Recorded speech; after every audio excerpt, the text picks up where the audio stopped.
What's up, guys, and welcome back to Paint Bravely, the podcast where you can find a little bit of encouragement, discover new ways to make your hobby more fun, and most importantly, learn to paint bravely.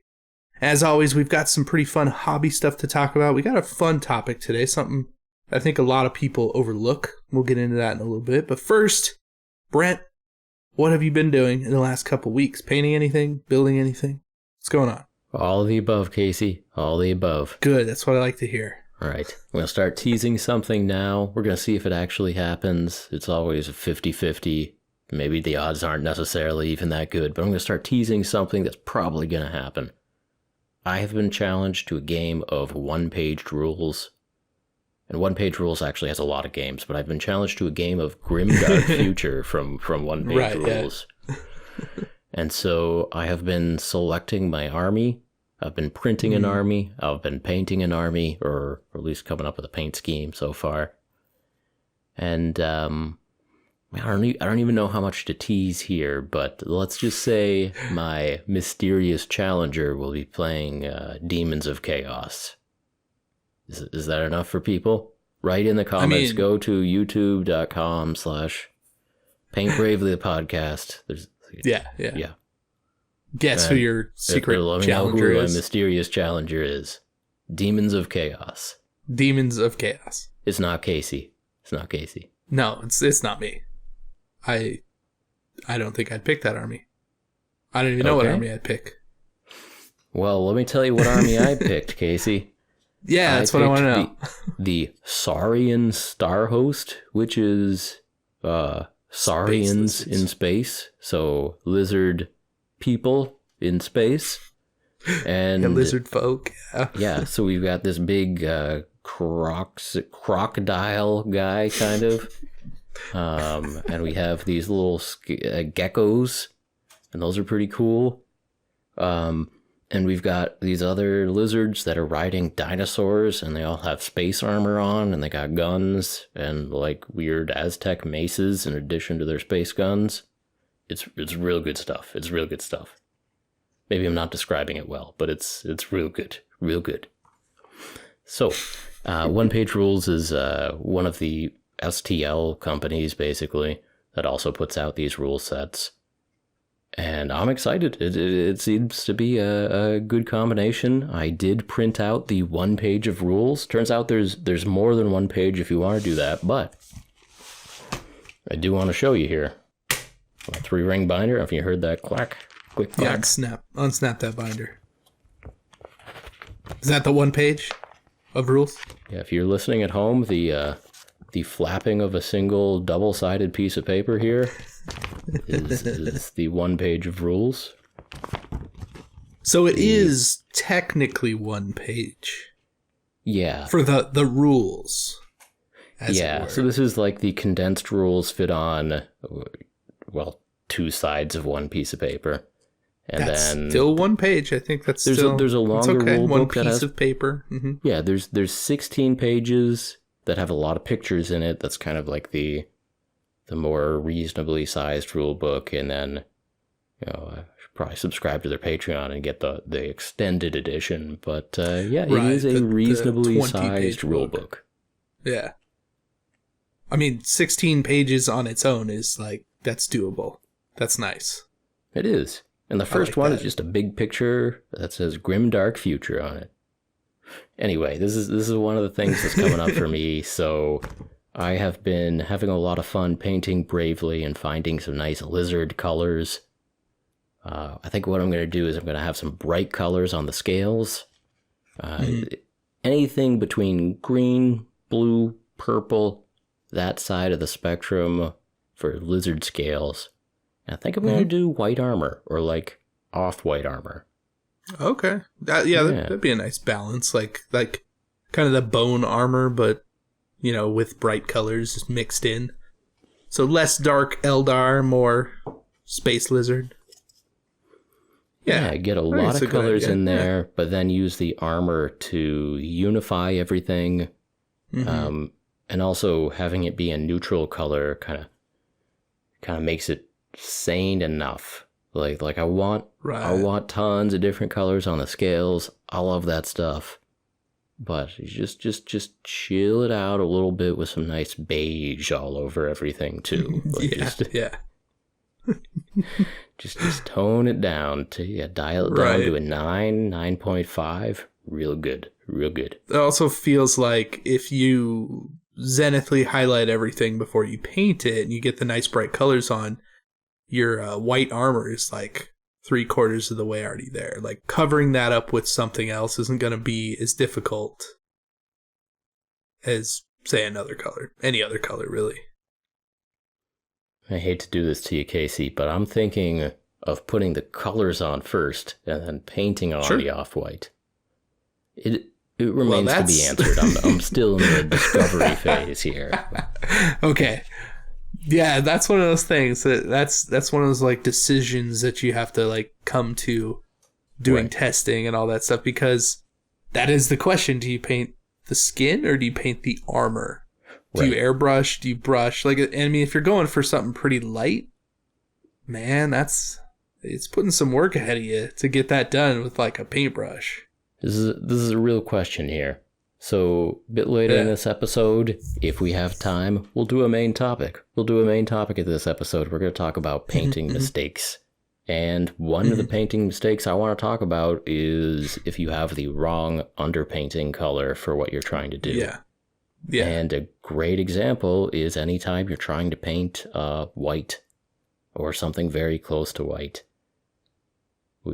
Some of these colors, you need a lot of layers to get some opacity.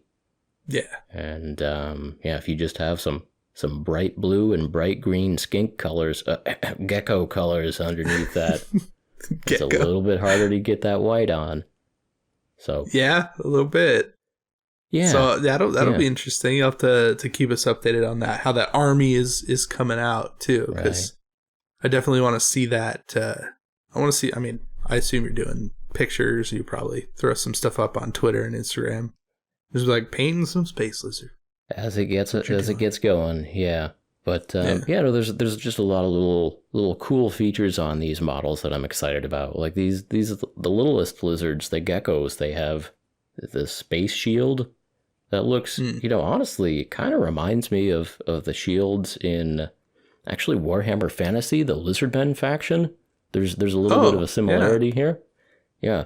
So they're kind of like Aztec-y a little bit, like that kind of vibe? A little bit. But the energy shields, it's what I want to draw attention to is that they're not scaly shields the way that Lizardmen have scaly shields, but they're like hexagon shields, and it kind of looks like an energy shield sort of thing. Oh, okay. Which is going to be really fun to paint because you get some sweet color transitions in there. Maybe some crazy edge highlighting on some hexagons. Oh, that does sound fun. Yeah. Oh, yeah. That sounds good. Yeah, not at all like the Lizardmen from Warhammer Fantasy. No, that's completely different. I like that. That's new. That's fresh. But I gotta get some of those shields in my army. Turns out One Page Rules on their website actually has a really good list builder. Like, really?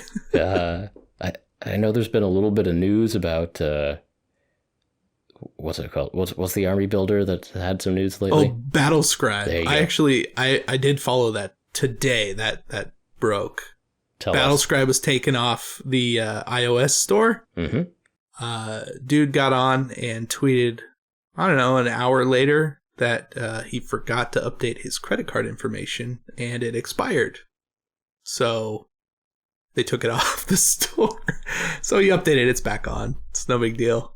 But yeah, that was kind of like, oh, what's going on here? Kind of threw me for a minute because I've been a subscriber, an extra payment kind of guy for that app for a while. That's a pretty good app, and I was like, it's kind of freaking out a little bit because I don't use any of the other ones. Well, if you ever get into One Page Rules, the list builder is better than Battlescribe. I'll tell you that. Wow. Yeah, I'll tell you that for nothing. That's high praise. Yeah. That's not bad at all. Man, I feel like I'm being forced into this kind of corner with One Page Rules. Like, I'm getting hit from all angles, you know? Like, I put out a few videos now where, I've talked about 3D printing and, Warhammer stuff and not Warhammer stuff, and everybody is like, well, if you just looked at one-page rules, you would have saved yourself, this entire video.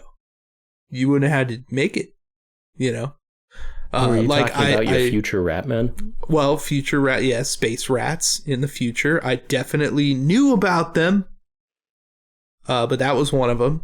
I did a Tomb Kings video like the week before that, and literally everyone's like, "Oh, you know who's got some real good Tomb Kings?" Like, one-page rules. Yeah, they do. Yeah, and I don't even remember. I think it was like the Pocket Hammer video I did like a couple years ago, and it was like, "Oh, you could just take a bunch of one-page rules and shrink them down tiny, and there you go." Mm-hmm. Which is a really good idea, but but I haven't quite made the leap. I haven't made that jump over yet. And I don't know. Like I've downloaded all the books. I've had them for a long time, and just I don't know. Haven't made the leap. So I am looking forward to seeing your progress on these space lizards, space geckos, whatever they're called. The Saurian Star Host.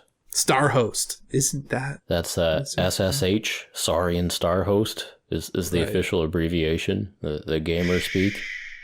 Yeah.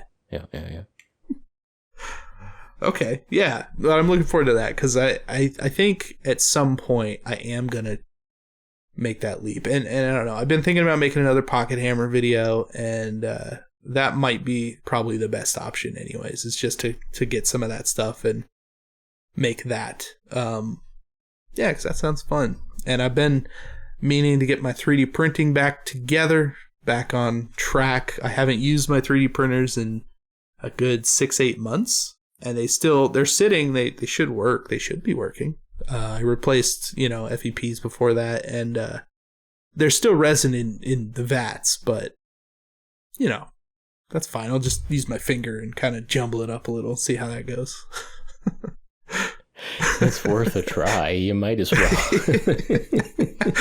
See how many failed prints I get before I end up dumping it back into a bottle and going through the entire terrible process of resin printing. Oh man. Yeah, so that's something I've been doing this week is seeing if I have a working 3D printer or not. And yeah, Casey, you and I were talking about this before we turned on the microphone, but us YouTubers are in a strange situation where companies will send us 3D printers to test out. And they seem to have a lifespan or that's a good way to put it. A shelf life. Yeah. But there's an element of luck to it too. It's yeah, that's true too. It's not like the planned obsolescence happens at exactly the 3 years the way it does for iPhones or something like that. It's like right. They could break on day one. That's how this works. They could break on day one, or you could get 3 years of use out of them, or somewhere in between. I don't know. It definitely feels like a crapshoot. I mean, I'm trying to think of I think I got my first printer maybe 3 years ago. Maybe. I'd have to look. Mm-hmm. It might 2.5, maybe 2, somewhere in there. And as far as I know, it still works. I haven't used it in a 1.5 years, but it worked the last time I used it. So unless something terrible happened, it should technically work. Okay. Yeah. Okay. So I'm going to tell you. Okay. We were also talking and I feel uncomfortable giving a really negative review on a product that might just be a lemon that I got that and everybody else's is fine. I feel weird about that. For what was it, Hero Forge, I did a review for Hero Forge, and I mentioned that it took me 2 days for them to send me my Hero Forge files. And I just got a wall of comments being like, I got mine in 2 minutes. What are you talking about? It's just right. And so that was a situation where I think I had a uniquely bad experience, but then I pushed that out to 100,000 viewers. Yeah. And I don't know if that's fair to either the company or potential customers. I mean, it's fair enough from something like that, because it's like a consumer product that's a website, your experience is still valid. Like, True. other people probably had that experience. Most people may not have that experience, but that's what you had when you went there. Right. I think getting a product is a little bit different because, you know, like you're saying, like, we are in this weird position where we do get these printers sent to us to try out and to review and to talk about. And more often, they're like pre-production, like before a Kickstarter goes live or before something else. You know, I got the Anycubic DLP printer. And it didn't work at all. Like, it turned on. And then I was, you know, talking to their tech support for a couple of weeks because they're like, hey, we want to get this video going and all this stuff. And it's like, that doesn't work. Like, I literally can't make it work. You know, it printed garbage for like a week of me messing with it, and then it just stopped working. And they're like, just gut it, take it apart, see what's going on the inside. It's like, I don't know how to fix your printer. Right. Like, I mean, it's hard enough as it is to just set one up, right? To have it be proper. Yeah. So I'm like taking ribbons off and like reconnecting them, going, I hope this is going to do something. And it just doesn't work at all now. There is that element of sometimes we get printers earlier or one of the first people to have them, and so that there aren't YouTube videos out there and FAQs with like, okay, this ribbon constantly does come untied. You gotta unscrew these screws, lift this plate, put the ribbon back in like this, push until you feel a click, add some electrical tape so it doesn't go anywhere, close it back up. Right. Like that tutorial, that little 2-minute video on YouTube does not exist for us. So a lot of times we get this printer like, I don't know, it doesn't work. I don't got time. I don't got time for this. Put it under the desk. Well, that too, right? Like we're like on a schedule generally. Like, I'm on a time crunch if I get sent a printer. I mean, I know you're not. You just make videos willy-nilly, like whenever you want. Right. Right. Yeah. So here, Goobertown. I could make them faster if the printers worked, though. I'll tell you what. That's fair. Yeah. Yeah. But yeah, like when that happened to me, it threw off my schedule pretty good. Sure. Like, I had to shift and do something twice as fast as I normally would have because I was relying on this thing to like get there. So yeah, it can be an issue. And we've said this before, but 3D printing is its own hobby. It takes up some serious time when you get down and are actually spending time working with these printers. Even when they work, I mean, it takes 4 hours to print something, and then you're cleaning stuff up and resetting the printer. Like, it takes time. But the reason I'm bringing this up now is I have 5 resin printers in my basement. One of them I know to be functional at this moment. 4 of them definitely have problems at this moment. I think I know the fix for a couple of them. But again, I'm not going to make a review video on all 4 of these partially busted printers. Right. But I can tell you that right now I have a printer from Anycubic, Frozen, Longer, and Elegoo. All those 4 are currently in not so good working condition.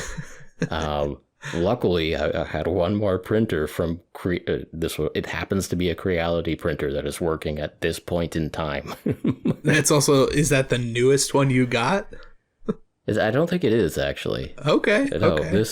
This one, when I got it, it actually did seem like a half notch up in quality for, right. for that generation. But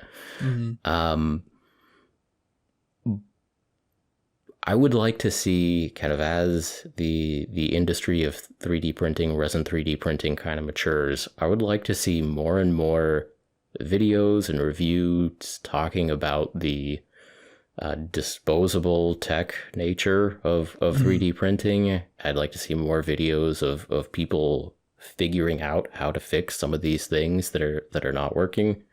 I would like to see that be more of the culture than it is. Because I agree. Because I like to get use out of things. I don't like to generate waste. Like it's It doesn't feel great to have 4 busted printers and 1 working one, I'll tell you that. But anyway, in the process of figuring out what was working and what was not, I mean, that was like a solid, at least an afternoon, realistically like a day of work. Just replacing the clear the clear FEP film at the bottom of the resin vats. That is unscrewing a whole lot of screws to replace one of those. Like and 20, then 30 you fill it up with resin, and you press the start button, and the print plate goes down, and then the printer just starts going, and the light doesn't turn on. It's just grinding against the LCD. Like, no. Well, better tune up the Creality now. Like, oh, that's so terrible too. Those FEPs take a minute to change. Yeah. And for that to happen is such bad luck. And again, that's why it's so messed up, is because you and I, like, we don't get that bent out of shape about it because we have other free printers in our collection that we can turn to. Mm-hmm. But like, if I'd spent $300 on that printer and that was my only printer, and I really wanted to print out this gecko from the Saurian Star Host, I would be in a very bad mood. Oh, yeah, for sure. Very bad mood. I would have also spent an extra couple of hours researching information for that printer, common maladies and fixes, but man, and I'm going to tell you one other thing. Hit me. Yeah, lay it on me. I think it was 2 days ago now, but I just got another email from Creality. Hey, we have a new model of printer coming out. Do you want to test it? I was just like, yes, actually. I'm running low. I'm running low. I only got one. I need a backup. Just send it on over. I'll take it. Oh, that was from Creality. I'm like, look, I'm still using your LD002R, but experience tells me that it could go at any moment. So. Yeah. I mean, the interesting thing is, because you're talking about, like, you're hoping that the 3D printing culture kind of starts getting behind the disposable nature of some of these things, right? Or like, really figuring out how to fix it, having there be like multiple stores or online vendors where you can go to buy replacement parts, generic replacement parts. I'm sure some of this exists already and we're just not as tuned in as we should be, but probably we should be tuned in. Like, I mean, we should be. Like, we obviously if use we know 3D the printers rules to one-page rules, we should know 2 online vendors that we can go to get a 6-inch, 2K mono screen to replace on these printers. Like, that should be something. That's what I was going to say, is that the LCDs, the lifespan for just the LCDs, which in itself is like a waste to throw away. There's lots of things in there that can be recycled that won't ever be. It's like 2,000 hours, I think, is like the max for those, for any of them. Sure. Like you can buy a $5,000 3D printer. Like, your screen, it only lasts for 2,000 hours. And if you're printing stuff out and it's like, well, that was say a 5-hour print. Like, you're going to hit 2,000 pretty quick. Yep. Like, that's not great. Right. And I mean, my understanding there is that the whole point of those screens is that you're shooting out UV light. And the whole point of UV light is that it causes reactions to happen. Like, that's the point. But it also means it's destroying itself as it goes. Right. And that's why that there's that durability issue there of the screen itself. Right. But I would love to see future generations of these printers being made so that it is very easy and logical how to replace a screen. Like, it should be very easy to take that screen out. Like, it should be changing a light bulb easy. Well, you say light bulb. The DLP printers were supposed to be that solution. Yeah.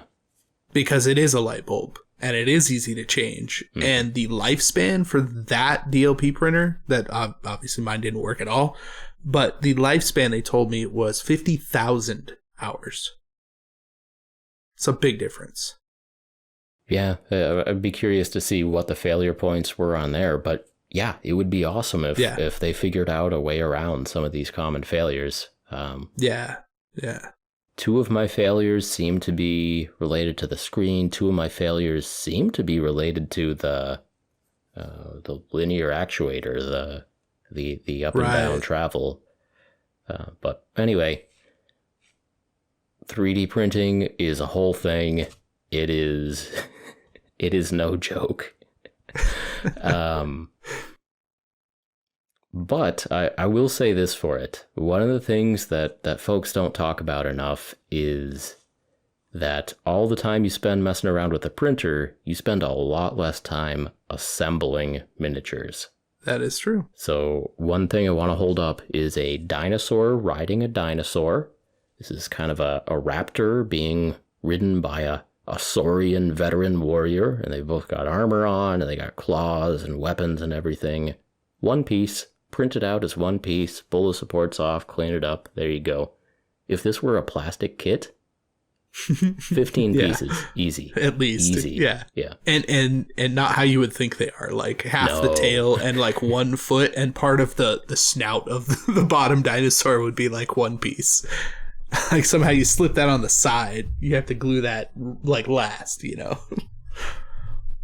Yeah. Some ridiculous piece of plastic you have to cut out. So anyway, I'm excited for you, Casey. You're going to be moving, and then you're going to be getting your printers back up and running, and I'm wishing you the best of luck. I appreciate it. I mean, I might have to, help you print some stuff out if that other printer goes down. You don't get the other one. So, yeah, you got some minis to print, because you got like a full size table army to do, right? You got to actually paint a full army. I mean, it's not quite it's not as big as you might think it is. It's probably 20 minis or so, but maybe 25. I don't know. But there's a lot of detail in there, a lot of cool variety. Maybe I should count better. It might be 30. Whatever, it doesn't matter. Like it's fine. It's like 5. It's fine. Yeah, that's not a big difference. Well, that's not bad. Okay. Well, I mean, I wish you the best of luck, and I hope that your printers don't have any failures. Or your printer. We need Jawas for 3D printers. Right. We need like a well, it would really just be a nerd in a van is what it would be. It would be someone with a panel van who's just driving around. Yeah. Right on the side, Wootini 3D. Mm-hmm. Right, Wootini 3D. Yeah. You get the Utini app on your phone and call them up, and then they for sure they pull up to your house, they hit the horn, just like, Utini, and then you have to come out with your busted 3D printers and just spend a couple hours in the back of their van. Yeah, it's only for barter. They stop in front of your house, and then they just line up like various old 3D printers outside of their van, and you go and you'd be like, what about that one? The red one.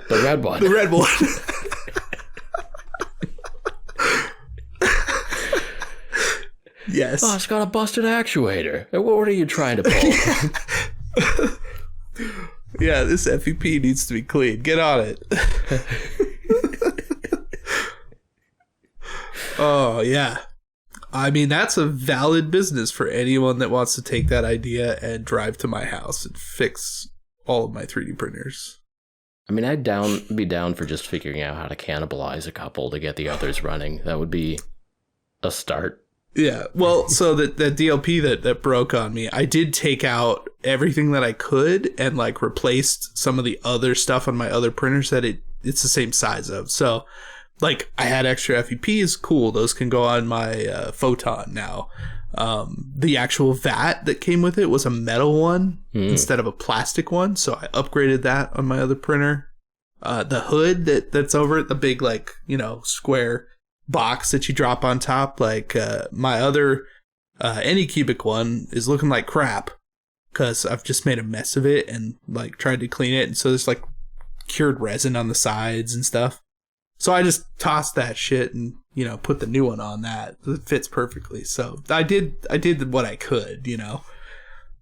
That's as far as I got, but that's good. Yeah. You're actually reminding me. So the 1-page rules and the 16-page rules, then a couple of pages for my Saurian Store Host and the Warp Demons. I printed those all out on, I think, a 16-year-old laser printer that's sitting next to my computer here. Okay. And I do remember going through the trash at work and finding, like, basically my printer and, like, pulling out, like, toner cartridges for the trash at work. I've kept this thing going with the Jawa style. But that's pretty good, because man, like, I've not had a printer last for more than, like, a year and a half. I swear.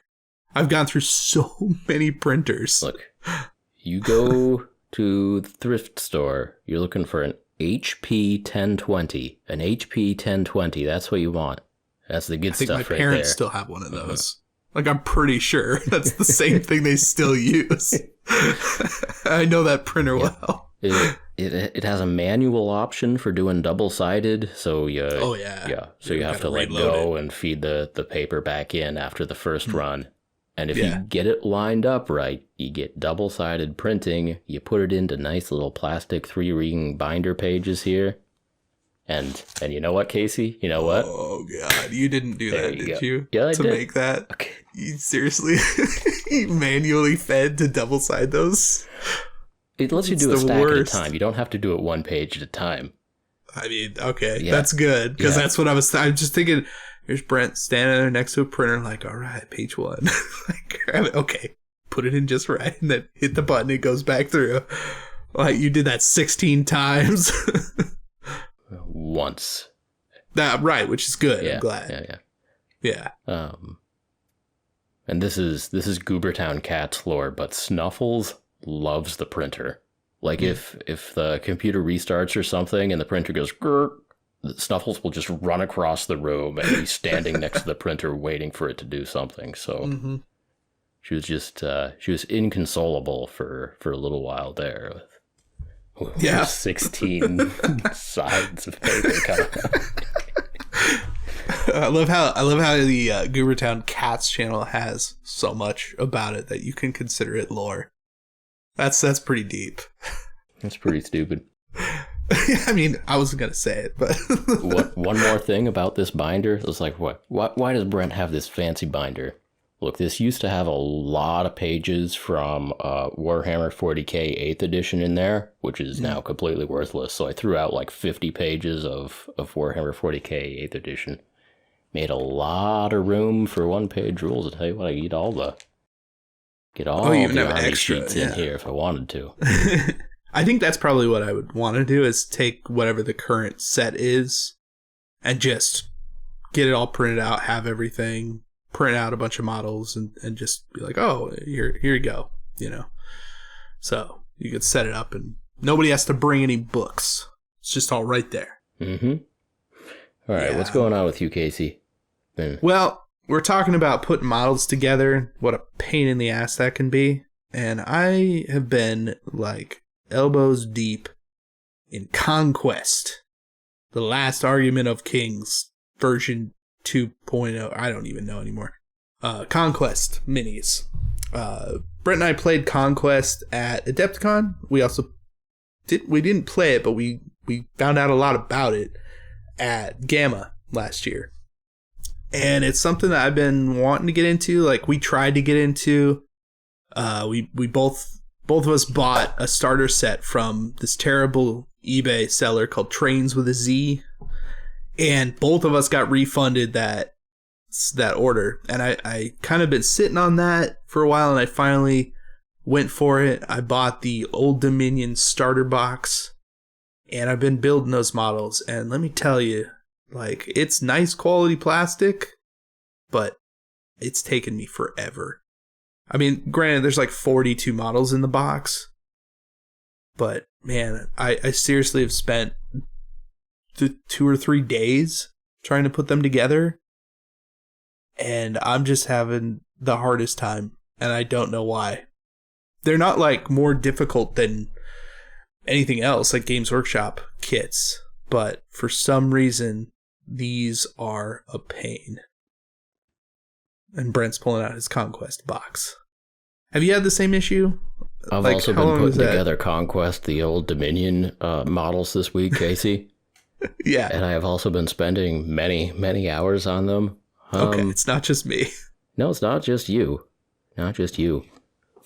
They're pretty good models. There's a few gaps in there. I wish there was a little more variety on each sprue, but in the scheme of things, they're really not bad. They're pretty cool. So yeah, I mean, for the fact that they're like rank and flank style on movement trays, and they're supposed to fit like that, they're pretty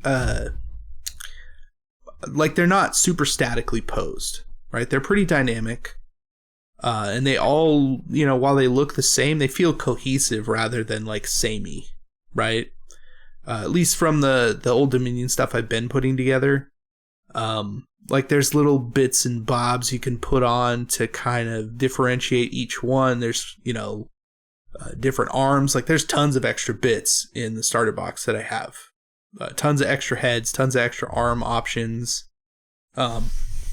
Well, I mean, I have the single player starter. Okay. So I didn't get 2 armies in it. I just went for the straight 1 army. So I don't know if that's different. If the sprues are different, probably not. But yeah, it feels decent. But the gaps for sure have been an issue in a couple of them. I know we were talking earlier, building the Legionnaires in there, and there's some gaps on the sides. Because it's like a 2-piece body that just fits together, which is fine, but it's not quite snug enough. Right. The ghosty boys in that set are a little bit worse, and one of them in particular, instead of being a 2-part, is a 3-part. I know the one body. You're talking about. Yeah. I actually think the gaps might be less noticeable in those boys. Less noticeable in there because everything's made of like organic looking smoke. Mm-hmm. Yeah, a lot of smoke and robes lines and yeah, a lot of like folds and robes. And if the seam is inside a fold in a robe, it's a little bit easier to hide. Yeah. So, although fiddly arms, I tell you, that's true. Yeah, they look really good though. So I've been putting that together like. My local hobby shop, Game Castle, actually opened up in Reno a couple years ago. And they do a lot of Conquest nights. Parabellum was actually here when Gamma was here doing like a bunch of demos, and they went to that store. So they sell Conquest at my local store, which is pretty cool. And I'm part of like an escalation league that I'm not currently participating in. But a lot of people are actually involved. It's been cool to see because I'm just seeing Discord posts going up and people setting up games and talking about armies, and it's kind of nice because it's a pretty small game right now, and it's got a cool scene going on, at least where I'm at. So it's kind of exciting, and I'm hoping at some point maybe get a game in. I know that we played and it was pretty fun. Mm-hmm. And hopefully we can do that again. We'll figure that out. But yeah, I don't know. Just finally took the plunge, and I'm going to make a video about it and everything. You going to get them all painted up at once? I'm not going to attempt to paint them because I'm still not even done building them. Okay. But I did happen to pick up a Dweg Home, a Hold Ray. Yeah. Which is all foreign, honestly. But it's a little squat dwarf. And, yeah, you're painting some of those, or you're building some of those? I've been building some Dweg Homes, I'll tell you that. Some Dweg Homes, yeah. Yeah. So this is like the leader of that, or one of the leader guys. It's all resin, too, which is interesting. And presents a whole other list of modeling issues. But, yeah, I decided this week I painted that up to like a pretty good standard. I think it turned out pretty good, and I'm gonna send them to Brent in the mail because I don't need those Dweg Homes. Yeah. Thank you. I thought you'd enjoy that. I need a leader for my dwarfs. Yeah. Gotta have the leader. I appreciate that. And I'm thinking blue armor or maybe green armor. Well, he's green, so... thinking green armor.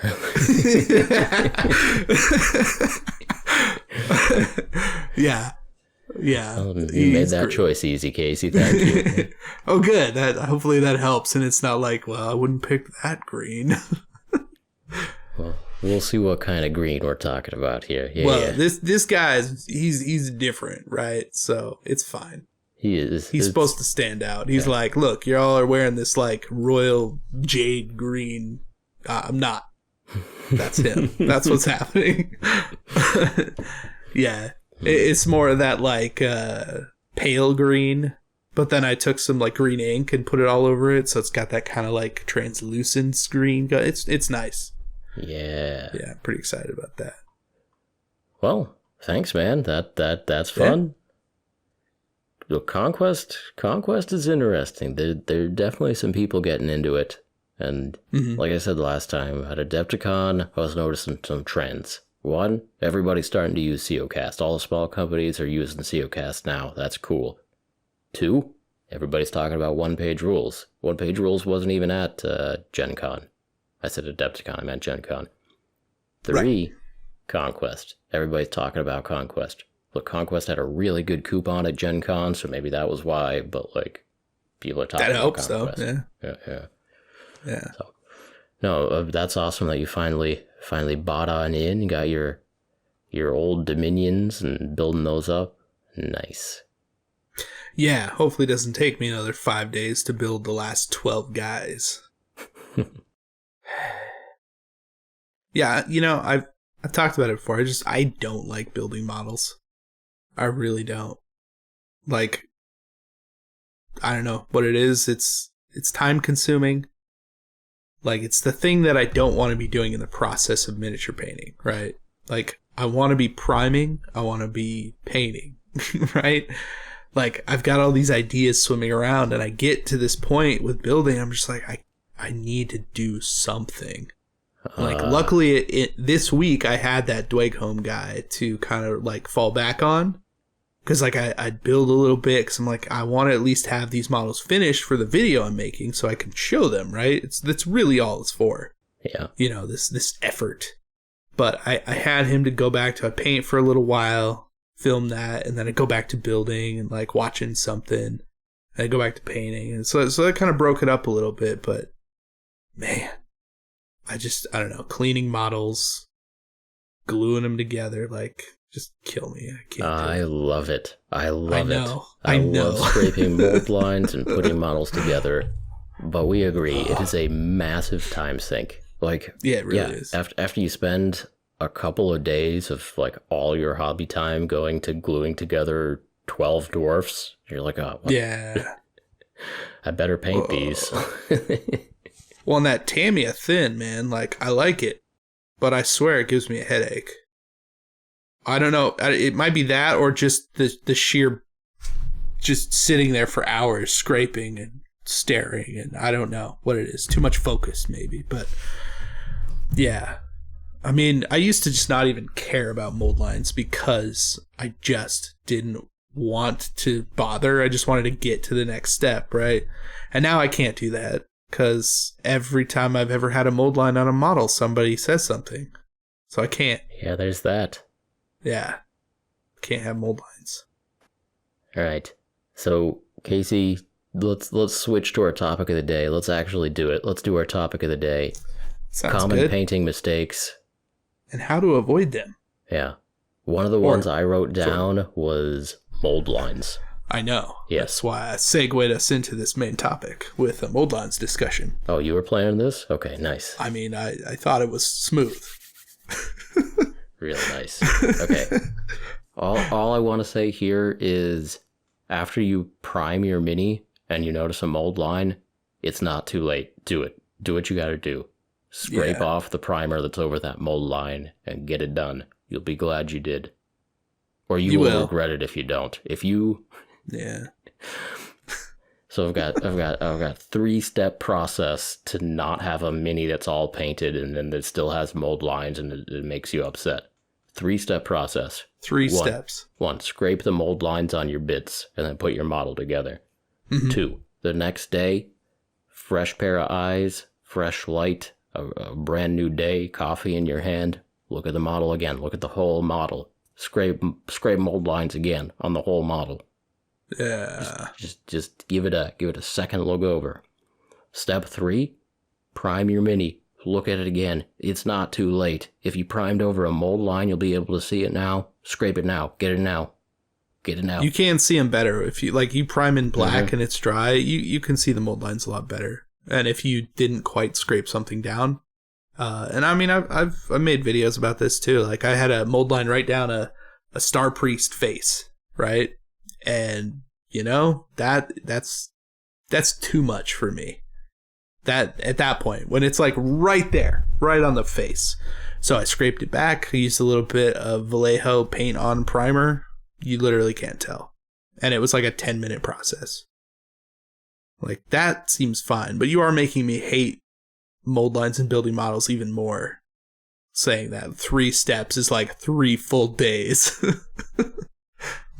I just made that up, but it makes sense. 3 steps. Yeah, it makes sense. Right. It makes sense. For all of these painting problems, we're going to address them with 3-step processes. Okay, I hope we can do that. I have faith in you. All right, we'll figure this out. 3 steps. Okay, a good one. One of the most basic common painting mistakes is not thinning your paints. And I mean, I think a lot of us have heard that, too thin coats, thin your paints, all this stuff. But it's still something that I think a lot of people run into. I mean, I certainly still buy models off of eBay that were painted with, non-thin paints. 3 steps to avoid that. Put your paint on a palette. Get some water because you need to clean your brush, right? And so you use that water to then thin your paint to a nice, even consistency that's not too thick.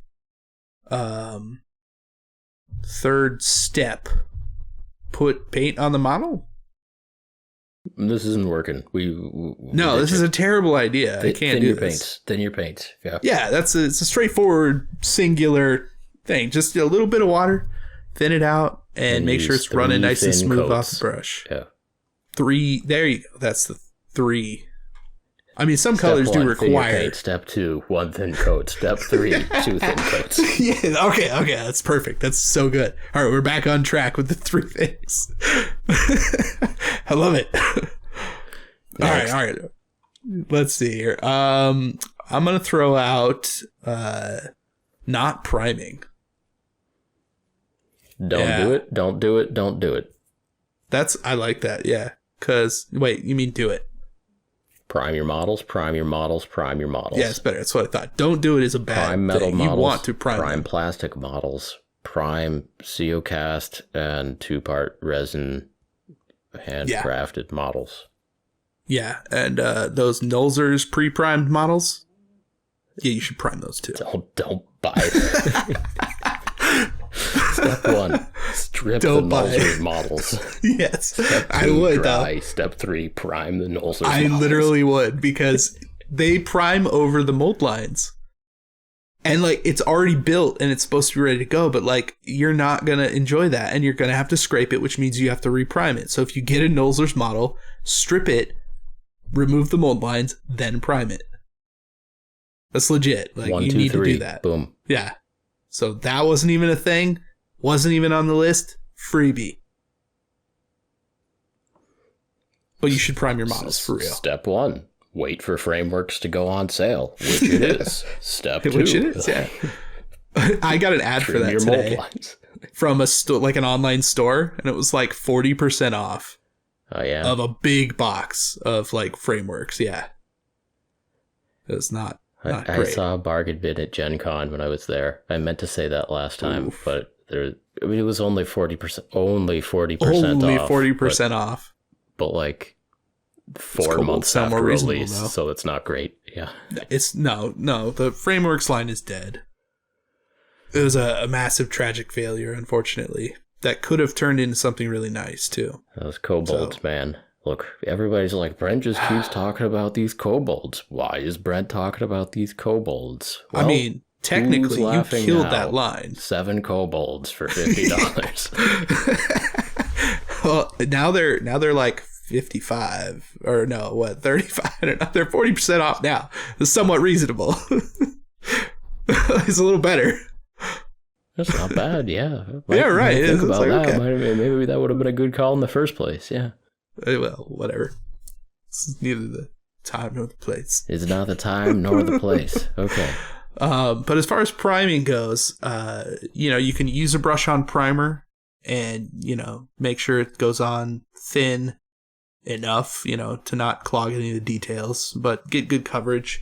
Airbrush priming, a little bit more advanced if you just bought a brush and some paints, but definitely a way to go if you end up having an airbrush.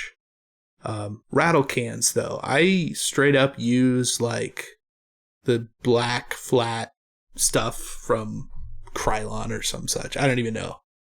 It's like the $1.50 bottle, and like I've never had a problem with that stuff. It dries rather quick and it looks nice. Like, in fact, the best priming that I get is not from my airbrush usually. Yeah. Well, you live in Reno. That's a dry heat. True. Yeah. Today was 103. I primed something and it dried in like 2 minutes. I just left it outside. Nice prime job. I'm jealous of that. Yeah. Well, I mean, you got to go on nice and thin, not too close, not too far. Make sure you get even thin coats, and that way your paint just adheres to the model. You don't have to worry about it flaking off or anything. Especially on metal models, I usually do 2 coats of primer for a metal model. Keeping it as thin as possible, but still, two coats does seem to hold up a little bit better. I don't tend to have a lot of chipping issues on pewter. I just assume that's probably why, or maybe because I don't toss my models around too much. I don't know. But that seems like a good way to go. Keep it thin, even. Prime your minis. Right you'll on. be sorry if you do not. Right on. What's next? Common painting mistakes and how to avoid them. Hit me. Throw it out there. Okay. Putting wash on a light color model. You got a stormtrooper that you want to look like a stormtrooper, and you prime it white, and you got some black wash. Don't do it. Don't do it. Don't do it. Don't do it. But yeah, there's exceptions if you want them to be a dirty stormtrooper. There's exceptions if you're using a fancy oil wash and you got a whole system for removing the mess that you're about to create. That's how I painted stormtroopers. If you have an acrylic wash and you got a stormtrooper, don't do it. Don't do it. It's not going to look good. Don't wash white surfaces. And I'm going to go further. Don't wash big flat areas. It's not going to do anything. Not going to do anything good, Right. So, here's a common mistake. You think that washes are liquid talent in a bottle. I put that on everything, like Frank's Red Hot sauce. Not everything. Not everything. No, and not. This is something that happens to me a lot too, where I've got a model, I've got my base coats on there, and I'm looking at my pot of wash. After all, why shouldn't I? No. You learn this every time. The really light colors, if you put a wash on it, it's going to darken it up by like 8 shades. And your stormtroopers are going to turn into like gray blobs that don't look good. Right. Yeah. Yeah. And like we talked about earlier, painting lighter colors over darker colors, like that's going to take you a lot of coats, and those stormtroopers are going to start to look a little chalky. Yeah. That's not good. So in that situation, I would recommend doing a little bit of panel lining or pin washing of putting the wash exactly where you want it. If there's some recesses, there should be a wash in that panel, in that armor panel or whatever. Just put it in right where you want it. But if you're dealing with a really light color base coat and you're thinking about adding some washes for definition, well, I don't know about that. My advice would be don't do it, don't do it, don't do it. Yeah. Well, since we're talking about stormtroopers, though, here's a pro tip. Okay. Now, you paint your Stormtrooper white, right? Like, you spray it down with some white paint. So you base coat it, or you prime it in white. Stormtrooper armor's pretty shiny, right? So you can gloss varnish, just get another can, gloss coat the thing, right? So now you got shiny white armor. Now, get yourself some Tamiya black panel liner, because now you have white armor, you have a glossy surface, and just take the little brush out of that Tamiya panel liner. It's real tiny, and you just dab each of the little spots and lines and crevices and whatever. The gloss varnish will allow that Tamiya panel liner to line the model and not hurt your white, and you get a nice shiny Stormtrooper in pretty quick amount of time. It's a good way to go. That is a good way to go. I like that. Yeah. What's up next? Let's see here. Probably should have looked at this a little bit before. Be more patient between coats of paint. What do you got to say about that, Casey? I was going to say something else. That's fine. No. Being more patient between coats of paint. I'm trying to think of a good 3-rule system for that. Wait for it. You get a snack. Or something. Yeah, get a snack. Get a drink. You know what you do. Right. You pour yourself a little drink. Yeah. And then you forget 3 your snack. fingers you of drink. Yeah. 3, at least that. Yeah. If you're painting. If you don't wait for your coat of paint to dry and you put another layer of acrylic paint on top of it, you run the risk of reactivating that paint and tearing it off. Right? Because it's not fully dry, and you move the brush over that, and all of a sudden it creates texture and it screws up the paint underneath. And that just doesn't look good. And it's a pretty common thing, I think, when you start out painting, especially. Like, you just don't even really think about it. You're like, oh, just put paint over that. It looks dry, feels dry. Like, it does need to sit for like a good minute or two before it's dry. Realistically, like 30 minutes is plenty, right? I mean, yeah. It depends. Like, if you want to be that, I wouldn't be that patient with it. Like, a couple of minutes. Yeah. I mean, it seems generally okay.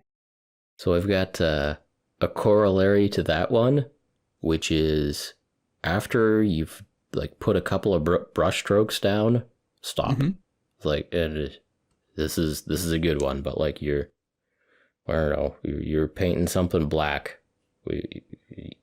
A couple of brush strokes is enough. Get the paint on there, right, and then stop. I see what you're saying. Because if you keep trying to work with that wet paint, you're not doing anything good, but that paint is drying, and you're eventually going to get some of those tearing issues that you were just talking about, Casey, after you put those first couple of strokes down, it is time to stop, back off, and let it dry. Let your paint dry. Yeah. Well, that does kind of play into the whole, thin your paints, several thin coats, right? Because, like, your first coat isn't going to cover all the way. So if you keep working that paint, you're going to tear it up. And if it doesn't quite cover all the way after the first few brush strokes, fine. That's fine. Move on. Wait for it to dry. Then when you do the second coat, it should cover pretty well. And if it doesn't quite, then okay, let it dry again. This is like being patient, right? Then put another coat on it, call it done. As long as you're waiting for it to actually dry and you're not just continually working that paint, you'll get a smoother base coat. Yep. Yeah. That's actually kind of a difficult thing to like get used to, right? I mean, at least for me, it was like, I just want the paint to be opaque. I don't want to be able to see through it, and this should be fine. If I keep mashing it around, it'll eventually look opaque, right? Eventually. No. Once you've got your layer on there, that's what that layer is going to look like. That layer isn't going to look any better if you keep mashing it around. Let that dry. Right, exactly. Get yourself 3 fingers of whatever your favorite drink is. You drink that, and by the time you're done drinking that, you can come back with your next layer. Repeat. Yes. Yeah. All right, another good one. I'm going to throw out there something good. Putting out too much paint. This is a thing. And it sort of depends a little bit too on what you're using it for. But oftentimes you sit down at your desk and you go, "Hey, I'm gonna paint this model. I need red and blue and green and purple and beige and green and olive green and tan green and you know what all." Yeah, get that palette set up, brother. Yeah, get it all set up. Right, but if you're using like a regular dry palette or a paper or whatever it is, you're probably not going to be painting as fast as you think you are. No. And most of that paint will be wasted. Most. One color at a time. Right. And if that little paint bubble on your palette dries and you have to jab your bristles to like penetrate the surface in order to get fresh paint, please just put new paint on your palette. That is a common painting mistake. Don't avoid that. Yeah. Yes, because you're going to do a couple things, right? You're going to end up getting clumps of dried paint in your paint, which is going to ruin your paint job, and you're not even going to realize why. And you're going to mash your bristles and ruin your brush, which is a whole other thing. And it's not good all around. So it's cool. I know this paint can be expensive, but it's okay. Put a little bit more out there. Use what you need to, and then move on. Treat yourself to that second drop of paint. Yes. And it's going to be all fresh and flow smooth and nice and everything. Yeah. You've earned it. Get yourself that new drop of paint. It sucks because it is expensive. Yeah. It's a feel-bad situation. Like you're setting yourself up to feel bad. So try and avoid that. And it'll dry slower if you use a wet palette. Well, that was the other thing. If you're using a wet palette, then okay, sure. Go for it. Right, you're not going to get those terrible films quite as fast with a wet palette. Yeah, not nearly as fast. Although here where I live, it's like I literally have to have a squirt bottle next to me to continually refill my wet palette because it does dry out pretty quick. I do too. Yeah. I'm sure it's not as fast as where you are, but I also have a... Well, here it is. Squeezy bottle. This is a mustard or a ketchup bottle. Oh, and so I just put the point into like the corner of my wet palette and just give it a couple of good squeezes. Just fill that right up. What do you have, a mister? I highly recommend going to get the tattoo style squeezy bottles. Yeah, I'm going to grab it. Are those different than a ketchup bottle? Yeah, they're not for ketchup. Mustard. All right. So this is one of my paint bottles, right? I'm holding it up. It's basically... You call that a tattoo bottle? That's what you call that? On Amazon, that's basically what they're called, yeah. Okay. Like tattoo squirt bottles. Yeah. That for tattooing or it actually says that in a lot of the descriptions and the titles. Really? Okay, that's just in every chemistry laboratory. There's those for like 4 different solvents, but yeah, okay, cool. All right, cool. Mr. PhD in chemistry, what's your excuse for using a ketchup bottle? Fair. No, yeah. Casey's bottle has a nice little neck on it, so you don't have to turn the bottle entirely upside down to squirt it at your wet palette, which you literally probably is more convenient and results in less squirting your entire palette down with way too much ketchup water. Yeah. I mean, those ketchup bottles are designed for like quantity of ketchup. Now, I want to be clear for the listeners who don't have the visual aids. I am not talking about a Heinz bottle that I cleaned out. No. Not this is like a restaurant Heinz bottle, not a glass Heinz bottle. I'm talking about a fresh bottle that has a nipple on the top that puts out a reasonable amount of water when you squeeze it. A reasonable amount of ketchup, which is thick. Right. I'm talking about the things that like a refillable bottle that you might find on your table at a very cheap burger place. Right, exactly. Yeah, the kind of place that has like Pepsi branding on the cups that they serve you. That's what I'm talking about. Yeah, exactly. The like best kind of terrible diners. Yes. Yes. Oh, that's so good. But that's so wet palettes, right? Like they work. They do work. I want to interject, Casey, that most of the times when we purposely have a topic of the day, it's not because we're we're really trying to get across this top 10 list of 3-step processes to make your painting avoid problems. We're just trying to start interesting conversations. It's a prompt for that us. is true. We're just going to see where it goes. Yeah. Like on top of, I mean, I did write the thing like thinking, this could be useful for people. So not that the information we're giving you is bad, right? Minutes of me complaining about how 4 of my printers aren't working. You monster. You. Oh yeah, that's fair. That's fair. Yeah, we really shouldn't be complaining about anything, honestly.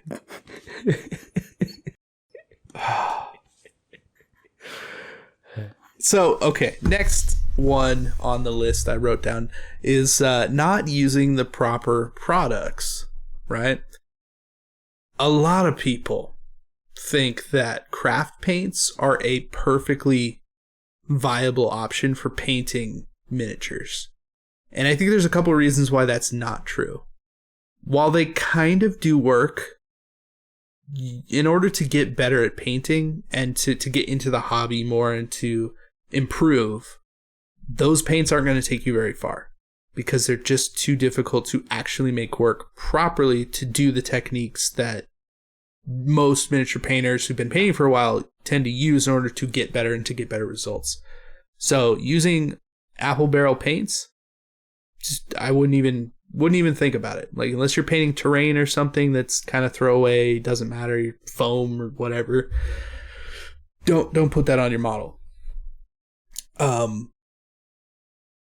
What's another good reason not to do that, Brent? Because you're right. I forgot. You're right. I want to say I had a second point, but I think I may have just covered it in the first one. Yeah. Don't feel like you need 3 points on all of these. I mean, you were the one that set that bar. I think if you've got some craft paints and it's your very first couple of minis and you just want to move some paint around, like, and see if you can sort of see yourself, imagine yourself in the future owning nicer paints and having more fun painting, then, sure, rainy afternoon. You got yourself a Nulzers. You didn't bother to scrape the mold lines. Sure, go for it. I mean, look, if you're putting it on a Nulzers, it don't matter. It doesn't matter. You're not improving that model. No, I don't know. That's hard to agree with, because I do think that having the proper tools when you start gives you a better opportunity to know if you're going to like it, right?